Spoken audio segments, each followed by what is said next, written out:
Hello, my name is Kim Bouffard. My pronouns are she and her, and I am Engineers Canada's Manager of Belonging and Engagement. Welcome to the second session of the 2023 30 by 30 conference organized by Engineers Canada. Engineers Canada was founded to uphold the honor, integrity, and interest of the engineering profession. We work on behalf of the 12 provincial and territorial associations that regulate engineering practices and license the country's more than 300,000 members of the engineering profession. And our vision is to advance Canadian engineering through national collaboration. So thank you so much for joining us today.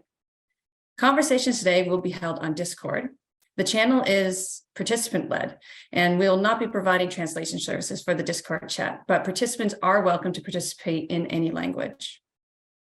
I'm going to go through a few housekeeping notes before we begin today's presentation. While doing so, we'd love for folks to share where they're joining us from today on Discord. The link to join the Discord server will be shared in the chat. So when you get a chance, just pop in there and let us know where you're coming from. We know that we have people who have joined us from all across the country, and it's a great way just to get in there so that way, as we're having this conversation, you guys can participate and talk amongst ourselves about sort of things that we're learning today. Today's speakers and panelists will be speaking in English. However, there is simultaneous interpretation available in French. The instructions for how to access the interpretation are currently shown on the screen. Closed captioning in English is also available today and can be accessed using closed captioning button in your Zoom menu at the bottom of your screen. We ask that you mute the microphone and turn off your camera to avoid any interruptions during the presentation. Remind everyone to approach this session with empathy, understanding, respect, and kindness for both the community and for yourselves. I'd like to introduce Tim Joseph, an Engineers Canada board member and our 30 by 30 board champion. Tim is a principal engineer at JPI Mine Equipment and Engineering, servicing the global mining industry. He is also a professor emeritus mining engineering, formerly at the University of Alberta, and a past vice president of the Association of Professional Engineers and Geoscientists, Alberta. Please join me in welcoming Tim. Thank you, Kim. As part of our commitment to incorporating Indigenous ways of being and ways of knowing into the engineering profession, we're going to start with a land acknowledgement. We're all visitors to the land on which we reside, from shore to shore across this place we call Canada. I'm a guest of the Indigenous peoples whose ancestors' footsteps mark the place I call home, St. Albert, Alberta, including the Nahiyaw, Dene, Anishinaabe, Nakota, Iska, and Nititchapki peoples. This place is also the home of the Métis and the home of one of the largest communities of Inuit south of the 60th parallel. Today is the second of 3 30 by 30 conference sessions. This conference is one of the many initiatives that has come out of the 30 by 30 strategic priority.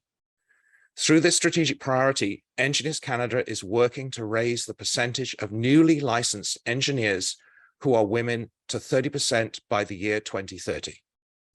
The theme of this year's conference is championing change in the workplace. Over the next few weeks, we'll be offering sessions that will build awareness and skills related to the inclusive leadership, intersectionality, positionality, emotional intelligence, conscious inclusion, and allyship. For today's sessions, we'll be exploring one of the tools that we employ to share EDI practices and principles, specifically Engineers Canada's guideline on how women workplace equity and our new supplement that we created to support this new guideline.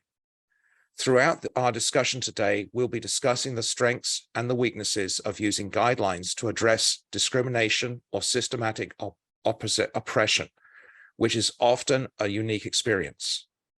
As a business leader myself, I struggle with questions around how can I attract greater diversity into the workplace, and where is the next generation coming from that will be able to represent? Today's panel is a group of individuals who will work us through the urgency and importance of centering lived experience when creating toolkits such as guidelines for EDI practice and the realities of one-size-fits-all EDI initiatives, including guidelines. Please welcome today's moderator, Eileen Sunwami, and our panelists, Marcy Cochran and Camille Hernandez Randwa. Thank you, Tim. Hello, folks. My name is Eileen Shomi, and I use she, her pronouns. I work with Engineers Canada under the role Associate Outreach and Belonging. Under this position, I work on equity, diversity, and inclusion initiatives with my team. I have a background in sociology with a focus on social theory, which is based on exploring and understanding social behavior. My background includes anti-racist and critical race theory frameworks. I'm really looking forward to having these important conversations today. And with that, I will pass it over to Marcy to introduce herself and then Camille.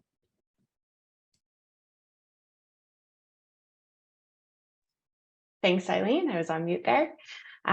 Thanks for having me. So my name is Marcy Cochran. My pronouns are she, her. I am an electrical engineer with over 15 years experience working in industry in both British Columbia and Alberta. And several years ago, I pursued my MBA. And for my research project, I looked at retention of women in engineering in British Columbia. I analyzed data for registrants in British Columbia and looked at factors that affect women leaving and staying. And this research interest was motivated by my own experience, as well as what I was seeing in terms of the workplaces around me and the women in engineering. And so my experience in industry combined with my research has led me to the work I do now, which is working with engineering organizations on equity, inclusion, and belonging, working to develop policies, programs, and to provide education and support cultural change within our industry and within engineering organizations. So I work as a consultant supporting organizations with this work. Some of my work includes working with Engineers and Geoscientists BC as their EDI specialist. I work with the Association of Consulting Engineering Companies of British Columbia on their EDI strategic plan and support their EDI committee. I'm also a member of the Engineers Canada Qualifications Board, which led the development of the guideline that Tim mentioned, the Workplace Equity for Women guidelines. And I also work with a number of other organizations. So that gives me a lot of different perspectives and opportunity to see what's happening in industry and how organizations are advancing EDI within their workplaces and even within the regulatory framework. So some of the guidelines I've worked on, because I think it's relevant to today's conversation. I mentioned the Workplace Equity for Women. I've also been involved in the Engineers Canada guideline on Indigenous consultation and engagement. And with Engineers and Geoscientists BC, I led and co-authored our equity, diversity, and inclusion guidelines. I'll now pass it over to Camille. Thanks, Marcy. Hi, everyone. My name is Dr. Camille Hernandez Ramdor. My pronouns are she and her. And I'm an author, scholar, and independent consultant. I'm also Associate Professor Emerita at Toronto Metropolitan University, where for over 20 years I engaged in teaching, writing, research, and activism concerning anti-racism and Caribbean studies in Canada. My scholarly expertise includes diasporic, second generation, and multiracial identities. And my academic work has appeared in International Encounters, Higher Education and the International Student Experience, published by Rowan and Little in 2019, Caribbean Healers and Healing Practices in Health and Mental Health, published by Routledge in 2013, and Searching for Equality, Inclusion and Equity in the Canadian Academy, published by University of Toronto Press 2010. My first collection of short stories, Sweet as Sugar, will be released on April 25th by Rare Machines, Thunder and Press. The themes in this collection include the violence of colonial histories and the need for ancestral healing. I'm also currently working on a book about the failures of anti-racism initiatives in Canadian universities. In addition to my creative and scholarly pursuits, I'm director and lead consultant of 2 anti-racist and justice consultancies, Ibuo Kantami Inc., which is based in Toronto, and Dorado Equitability Consulting based in Trinidad and Tobago. Looking forward to today's discussion. Thank you very much, Camille and Marcy. We're really excited to have you here and be engaging in these very important conversations today. And with that, we'll just dive right into the discussion for today. So given our topic, which is guidelines for equity, diversity, and inclusion, why don't we begin by discussing guidelines and why they are adopted? And I think I'll direct this question to you, Marcy, given your background in engineering. Why are guidelines the go-to format? Yeah, thanks, Eileen. So there's a few reasons why guidelines are our go-to format. I think they've been the go-to format for engineering for quite a long time. So they're an existing structure that we know how to use as professionals. So first of all, they fit within our regulatory frameworks. So guidelines produced by our regulators, whatever province or territory you're in, often connect to our code of ethics, our bylaws, even legislation requirements, depending on where you are. So they connect within our regulatory framework, which is really important because that shows us as professionals, or it outlines our obligations and our expectations for professional practice. Engineering as a profession relies on evidence-based facts to guide the work we do. And so guidelines are a really important way to outline that evidence, the key facts, the key information, and to give professionals the information they need to then practice with the public interest and public safety in mind. So they're a standard format that conveys information. They provide the necessary details and evidence to support us or engineering professionals in the work that we do. So often, guidelines that we're used to, certainly myself in British Columbia, we're used to a number of technical guidelines such as retaining wall design, structural assessment of existing buildings, fire protection services, and having those technical details and the important data and facts is a really good, it's important to the work we do, but those guidelines are a really effective way to capture that data and that information. There's also non-technical guidelines such as peer review, expert witness, equity, diversity, inclusion, and even asset management. So some of the less technical ones, but again, outlining, obligations, expectations, putting together those facts so that as engineering professionals, we can go and find that framework of reference to understand what our obligations are. So they're an effective way to convey the information and to share that data, those facts and considerations. But I will say that when we do this, and when really, the way I've been talking about guidelines is a very technical approach in terms of data, facts,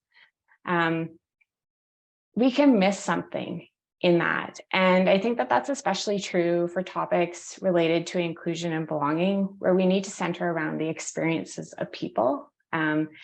It's not as black and white as some of the technical data or as clear in terms of the steps and progression. And so I think, the technical approach works well for a lot of guidelines, but there are pieces that we miss when there's guidelines that are centered around the experiences of people.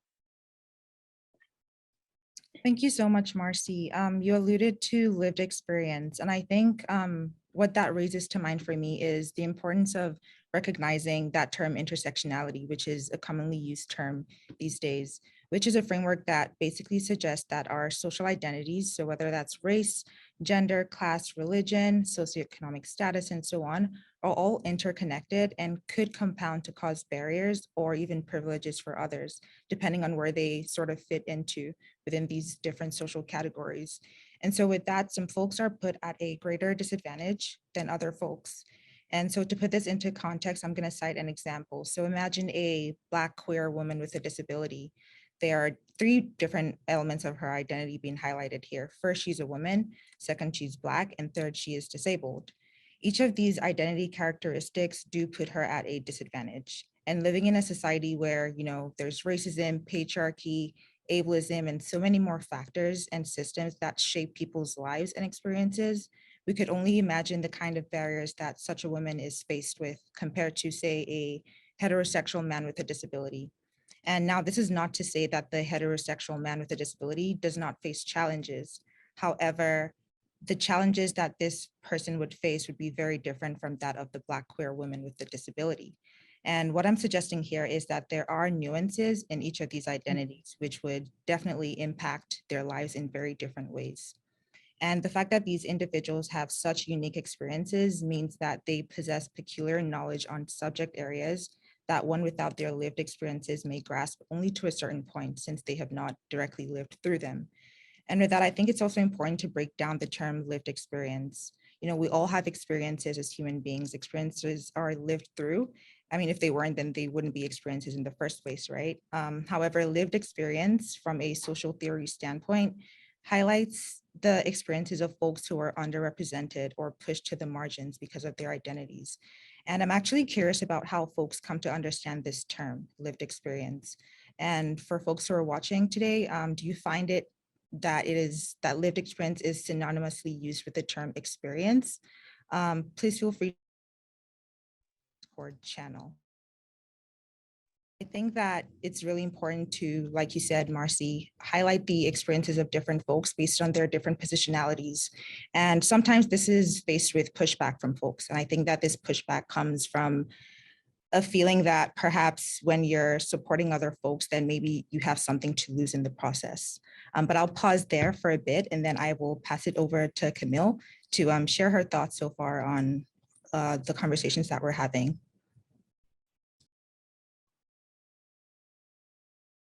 Yes, I mean, we've now introduced the concept of intersectionality, and I think that's really key to our discussion today is when you have guidelines. I mean, guidelines are meant to be, I don't want to say simplistic, but, something that can be easily grasped and digested, and is very clear and finite. And what we're talking about here is not, when we talk about lived experiences, as Eileen mentioned, that there's nothing finite and simple and, the box, right? Like people like to check boxes when we talk about diversity, and people like to put other people into boxes as well as a way of that we can identify each other in these kinds of ways. But every time we do this kind of sorting and hierarchies and this kind of thing, it takes away from the complexity of lived experience. Lived experiences are messy. Sometimes they're contradictory. Sometimes people can live with both marginality and privilege at the same time. Well, this is a conversation that has to be had. It's not something that can be reduced to guidelines. So while guidelines may be helpful, and actually, Marcy, it was interesting to hear that this is regulated. This is something in the engineering profession that is, it's part and parcel of the profession. And this is the way business is done in the engineering world in Canada, maybe internationally. I don't know. I'm not so as familiar with the engineering profession. But you have this way of doing things. And of course, people are both accustomed to that. They respect that. They have a lot of respect that there's something, there's authority within the idea of having guidelines.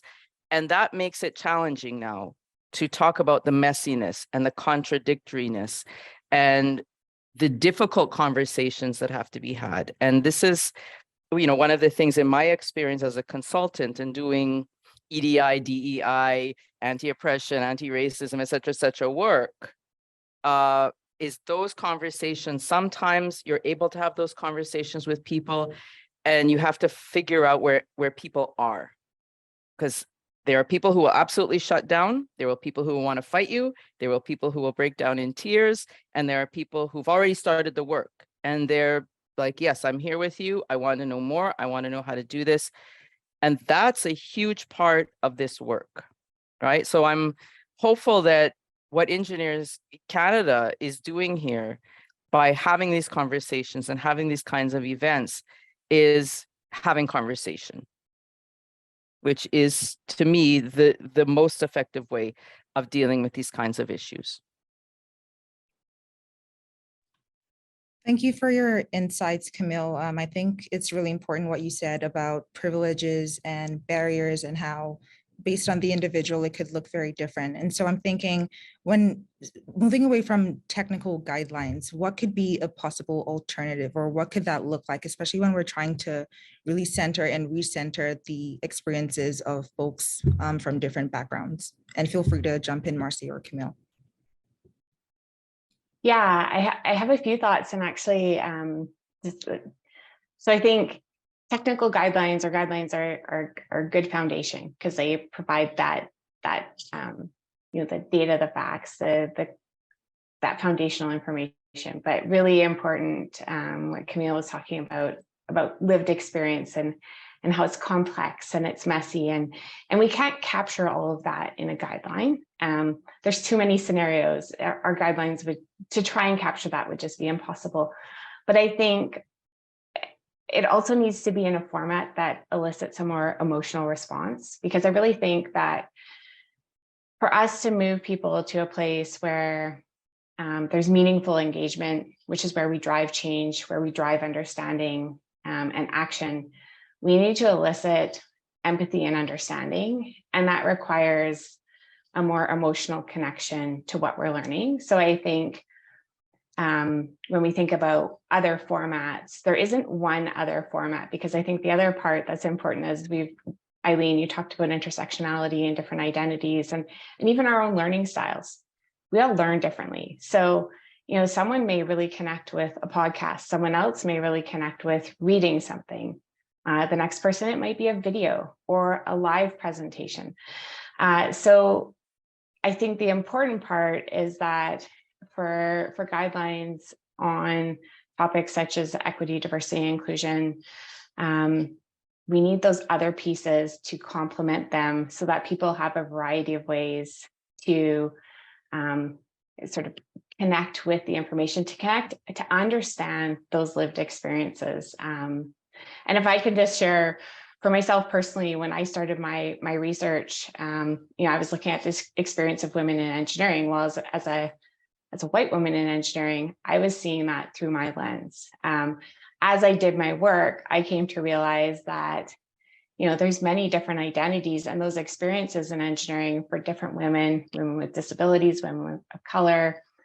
Those are different than my own experience. And so this meant that I had to first understand. It doesn't mean I had to read a scenario on every single experience, but I had to connect with enough different experiences to realize that my lens is different than other women in engineering. And the realization came through those lived experience stories, listening to what others had experienced and then understanding why their experiences were different than mine. And that's when I really started to understand the complexity and also the importance of bringing that lived experience into understanding and also creating actions for meaningful change. I don't know if Camille has anything to add on the guidelines approach, or pass it back over to Eileen. For sure. Thank you, Marcy. You alluded to a lot of important points there, speaking about intersectionality. And you also talked about, again, lived experience and how, and I think what that raises for me is that women are just not a monolithic group, right? And so when we look at this workplace equity guideline for women, for example, it's really important to recognize that every woman are different and that there are different types of women. And so this could definitely affect how they view and interact with the world and how they are treated within the workplace and what that looks like, because again, people are coming from different positionalities and they all have different experiences. So that for sure would impact how they, the experiences that they have in the workplace. And so I think this is probably a good segue to talk then about navigating the workplace and speaking about justice, finding resolution within systems. What could that look like in the workplace, especially with engineering being a male-dominated industry? What are your thoughts on that? Marcy or Camille, feel free to jump in. Well, I mean, I think one of the tools that we can use in looking at this is the iceberg analogy, right? The iceberg metaphor, which is, I think people are familiar with this. An iceberg, only a small part of this is visible. The bulk of the iceberg is hidden from view. And everybody has an iceberg. Some people's icebergs that we don't see are enormous, and some people's icebergs are relatively small. But the thing is, when we're in a workplace environment, we only share certain amounts of ourselves. Some people share more than others. Some people are very open and, you're standing around the water cooler and you're sharing everything about your life.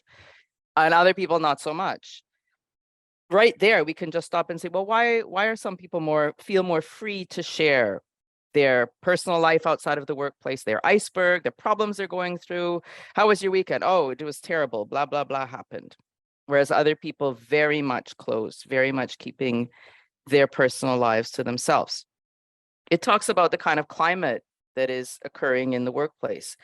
Not everybody's going to feel comfortable in that climate because people are coming from different experiences. Is this a workplace where I, person like myself, for example, would feel comfortable in sharing not just my problems, what I might be going through, but anything about my personal life, my spiritual beliefs, my family, anything like that. So everybody's got this iceberg. The difference between people who are in a position of marginality and people who are in a position of relative privilege, and let's just go back to this conversation about women and women engineers and so on. Let's take in the supplement, for example, there were a number of examples of women engineers who have pretty overwhelming icebergs that they can't talk about in the workplace at all. So let's just take the example of Iwa Olua, the West African woman that's in the supplement. This is a woman who has a special needs child. She herself isn't dealing with a disability, but she has a family member, a dependent, who's dealing with a disability. This is enormous. It's enormous for anybody. It's enormous for people who have class privilege, race privilege, you name it. It's a lot. She's a single parent. She's having to deal with that. She's also having to deal with racism. She's a Black woman. And on top of that, she's also really trying to sponsor her parents, right? So she's going through an immigrant experience, not only a new Canadian experience, but one in which she is also trying to reunite her family. Very distinct and different experience than perhaps the majority of her coworkers. This particular individual, this particular woman, can't share any of this in the workplace. She is really suppressing her iceberg for fear of losing her work, for fear of being ostracized, for fear of, whatever. She's just trying to deal with it on her own.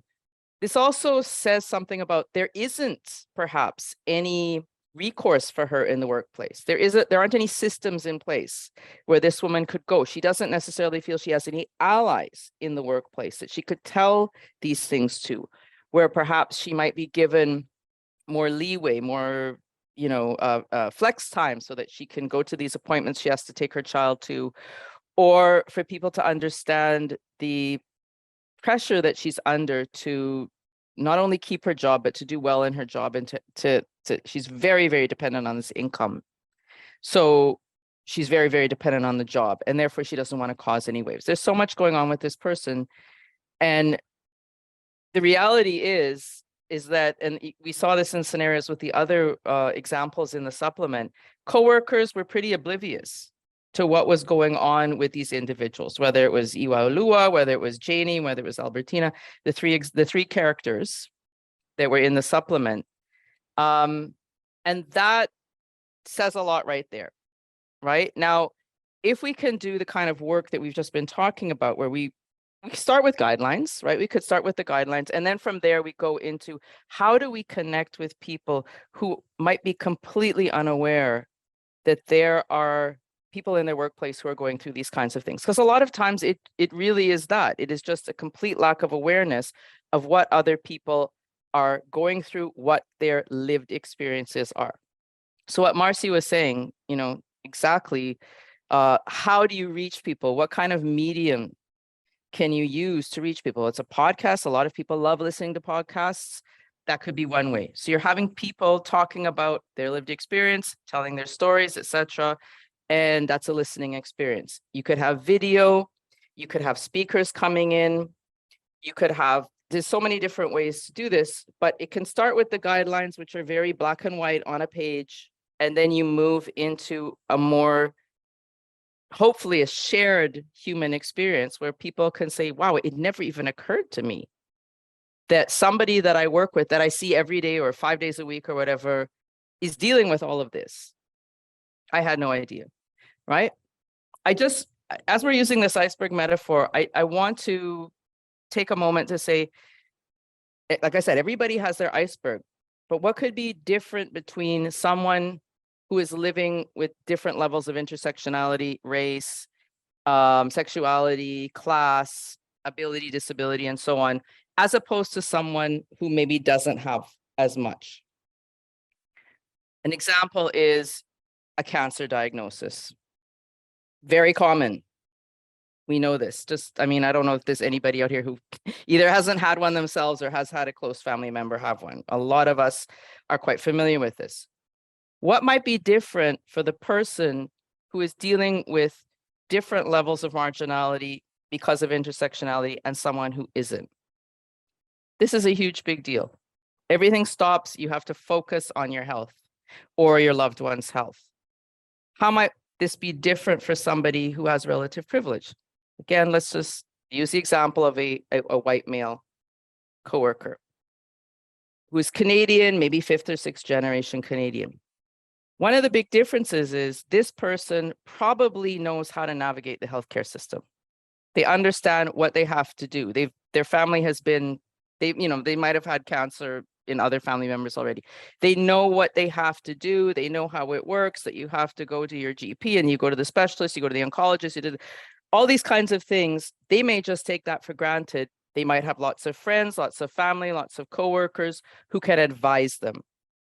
They might have support systems in place already. Again, family, friends, coworkers, neighbors, to help them through this experience.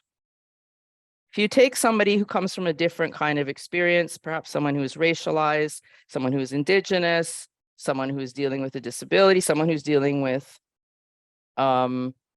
financial struggles, someone who's a new Canadian, they're not going to have that same level of knowledge, that same level of trust or comfort in the healthcare system. We know for a fact that as much as we want to brag about our Canadian healthcare system, there is racism in the healthcare system. People are not treated equally in the healthcare system, dependent on their race, dependent on their gender, dependent on their economic background, dependent on their immigrant or non-immigrant status or Indigenous, non-Indigenous status. We know people have very different experiences of the Canadian healthcare system, dependent on who they are, where they come from, how they look, how they sound, all these different things. So you might think, hey, healthcare in Canada is free, everyone's going to be fine, or, you're going to get the best healthcare. This isn't the case, right? So somebody's cancer iceberg and someone else's cancer iceberg right there, completely different experiences.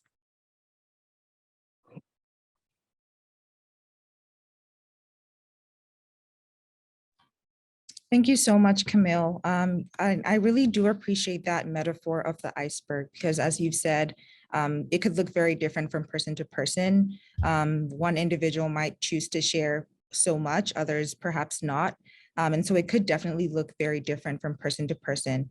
And also, you said a whole lot about, it sounds like you're talking about the urgency for basically a transformation of the system. It's really important, like from the workplace to really start to put into place different mechanisms and structures to better support folks. Because what about women who perhaps have thought about leaving their profession just due to the oppression and the challenges that they face at work on a day-to-day basis? What could justice for these folks look like? And how could they perhaps go and receive that support that they're looking for, especially when the system is not particularly built to work in their favor? These are very difficult questions to answer for sure. And you also talked about allyship and the importance of support systems. Could you speak more to that? What could that look like, for say a woman who works in the engineering field and goes through so much on a day-to-day basis, and perhaps the particular company that she works with, she doesn't feel as supported within that space? What could be the ways to go about that and navigate that? Yeah, I mean, actually in my research for doing the supplement, I came across so many stories, and frankly, it was shocking, very disappointing to hear. And I just thought there's so much effort and emphasis being put on attracting girls and women to engineering. But then what happens to them once they achieve that, right? I mean, that's a tremendous accomplishment to go through years and years of study and financial, commitment and expenditure. and sacrifice to reach, to get this engineering degree. What an amazing accomplishment. And then to have it perhaps go all to waste because this woman cannot survive her working environment. This is tragic, right? So yes, what can be done? First of all, safety. At the very basic level, we're talking about safety. And in fact, as I was preparing for this talk today, I was thinking this is really a matter of life and death we're talking about here. So I'm not going to sugarcoat it, because if we're talking about a woman whose negative experiences in her engineering career are so devastating that it then affects her mental health, her physical health, perhaps even to the level where she is considering suicide, or her physical health has deteriorated to the point where her life chances are being shortened. This is life and death now we're talking about.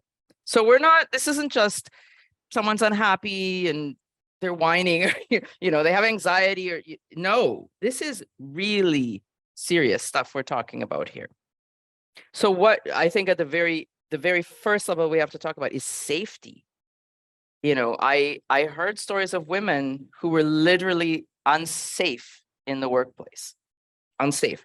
And everybody needs to stop and think about, what does that mean? Right? I think a lot of women will identify with that immediately, because I think we learn very early on in our lives that we have to take care of our safety. Just going out the door and walking down the street, we have to be aware of our surroundings. We have to think about the possibility of assault and so on. In our relationships, the same kind of thing. So safety is number one. What kind of measurements can be put into place to ensure that women are safe in the engineering environment, right? What would that look like? And part of it is what I think I'm trying to emphasize here is that this is real. This is really happening, so that there's not going to be any sort of second guessing or questioning. Are you sure that that's what happened to you? Or, no, like it has to start at a level of what this woman is telling me. We're going to go with it. We're not going to question her or belittle her or tell her she just needs to suck it up. It's a boys' club. No. Let's start at the level that this woman is feeling unsafe, and that's valid. And we need to get to the bottom of it.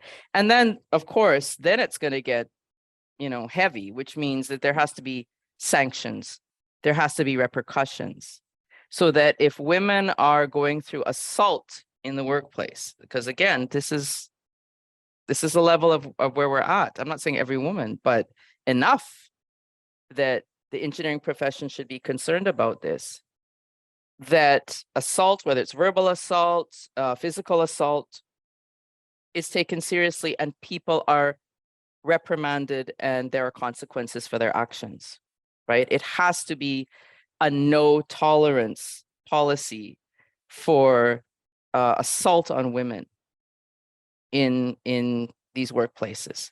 And frankly, right now, I don't think that that's in place. So that's at the very most basic level. And then from there, what you want to build is an environment and a climate in these workplaces and in this profession, frankly, that validates women and validates the diversity of women, of what we're talking about. And that comes again through the shared experiences, through trying to reach people, both with educating them about the differences, but also in a way where they will empathize with those differences and not just shut down and say, well, what does that have to do with me? I don't really see the point, or so that you build this climate. None of this can happen quickly. But I think at the most basic level, this issue of safety is the most critical issue, and it needs to be dealt with, because there is a silencing that is happening right now where some women are leaving the profession and are not making a big stink about it, frankly. This isn't going to be front page news. This isn't something that becomes public and broadcast. We know too that women who have, been through experiences of assault and abuse and so on, often blame themselves. And so if we are in a situation where a woman does not feel supported about what she's been going through in the workplace, she will just quietly go away because nobody listened and nothing happened to the perpetrators. I think so. Just if I can add to what Camille said, and I, agree with what you've said about what we need to do and the hard work that's ahead of us in engineering.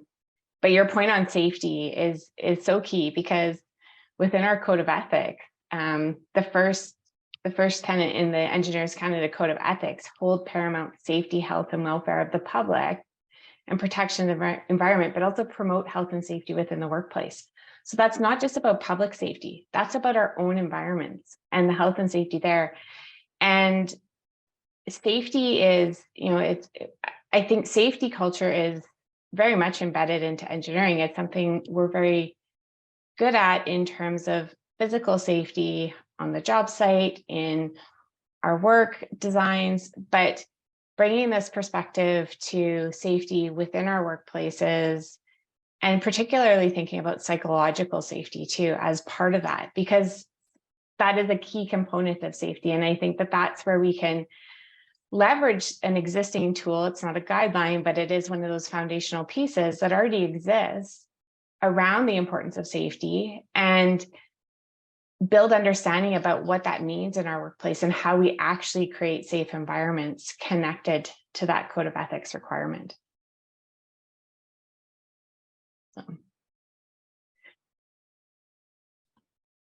Yeah, without a doubt, safety is definitely, it's necessary. It's very important that as we talk about, for example, again, workplace equity for women, how are these women, to what extent do they feel safe within their environments, and to what extent does their organization cater to their safety, emotionally and otherwise? And I think, again, going back to our initial talk about the technicality of these guidelines, something that perhaps could be missing sometimes is that notion of empathy.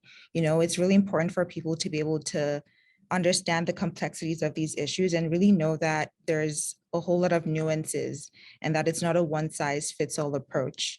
And so based off of that, if you had a couple of sentences to say, just to wrap this up and talk about, equity, diversity, and inclusion, and recognizing that women are not a monolithic group, and ways to go about ensuring that, again, this safety is something that's put at the forefront, and working this into the ways that we start to think about how guidelines are created, what would you say?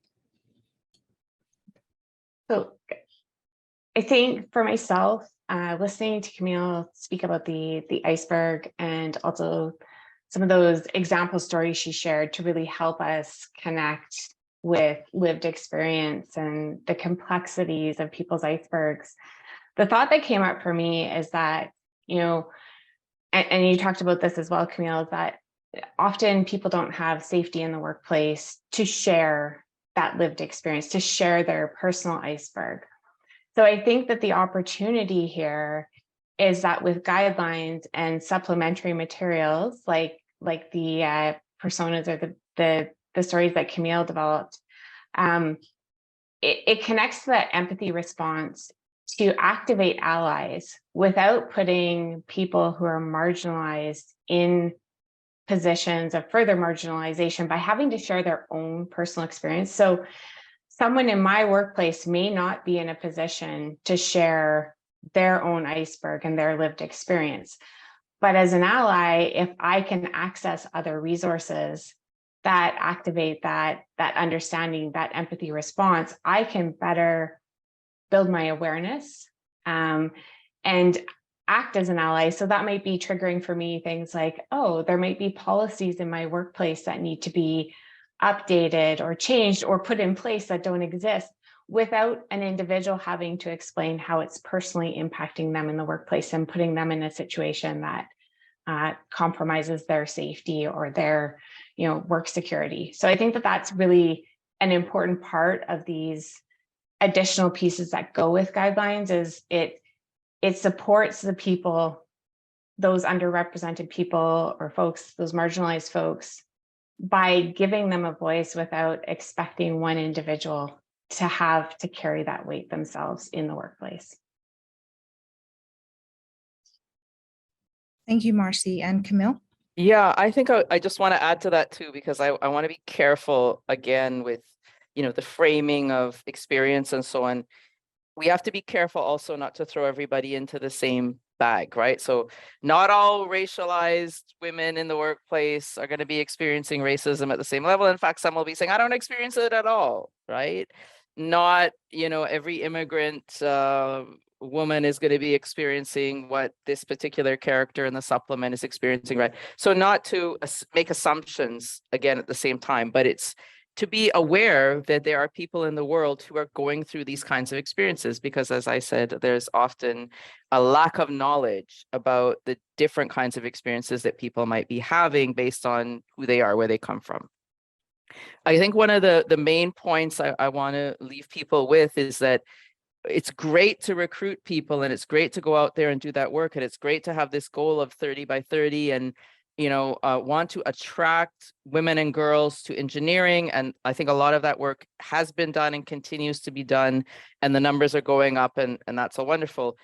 Except that you need to also think about the next step, which is retaining them. And you're not going to be able to retain these girls and women who get excited about engineering and want to be part of the profession if their experiences in the workplace are so distasteful and unpleasant, and in some cases threatening. So, and I've witnessed this in education. Universities will go all out. We got to attract, racialized students. We got to attract marginalized faculty, people who haven't, and they do all that, and you get the numbers up there and people don't stay.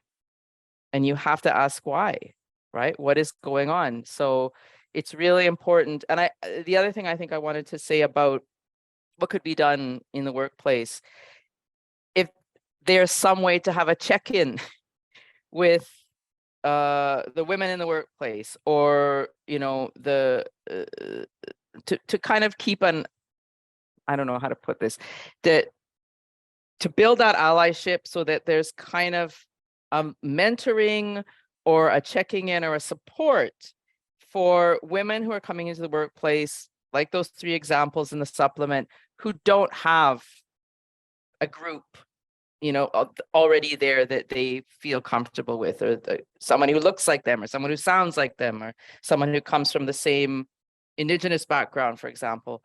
A way of ensuring checking in with them. Are you okay? What's been happening? Is there anything we can do? We want your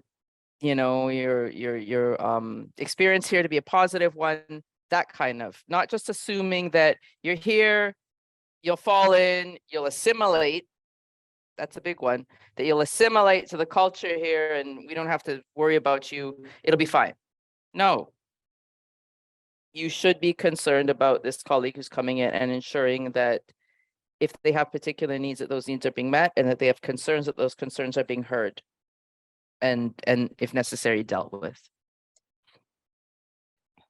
Eileen, I know we're trying to wrap things up here, but I just, on what Camille said, I really want to jump in because I wholeheartedly agree with, getting those perspectives. And I think when we go back to looking at guidelines, it's also really important to bring those voices that into the development of the guidelines. So consultation during guideline development to make sure we're hearing from the people that these guidelines are for is so important. At Engineers and Geoscientists BC, when we developed the EDI guidelines, we went out to different groups of people and we had consultation sessions, and we asked them on our existing guidelines, what's working, what's not working, what do you want to see in this next version, because what do you need these guidelines to do for you? And I think that that's a really important part of developing guidelines. We're sort of going full circle on, can the guidelines cover everything? No, there needs to be supplemental pieces, but making sure that we've got those voices as we're creating the guidelines, and even identifying what those supplemental pieces should be to make sure that those guidelines are meeting the needs of the people we're trying or intending to support. Thank you so much, Camille and Marcy. We've talked a lot about a lot of different ideas today, from intersectionality to lived experience, the importance of empathy, allyship, support within workplaces, policy, what these could look like, and just really highlighting that these are very complex issues and there's no one size fits all approach. So for folks tuning in today, I really encourage you to check out the guideline if you haven't already, as well as the supplemental piece, and begin to think about the questions that perhaps the guideline does not adequately answer, and see the ways through which the supplemental piece ties in with that guideline to really flesh out the idea that experiences are very different, very unique, and we need to start to think about ways to go beyond just creating guidelines and leaving it as it is, recognizing that there's so much work to be done. Thank you so much, Camille and Marcy, for your time today. We really do appreciate it. And with that, I wish you all a very great rest of your day. Take care, everyone. And thanks for joining us.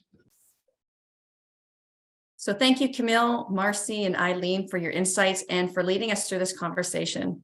This is such an important topic to unpack, and I know that our audience enjoyed your thoughts as much as I did.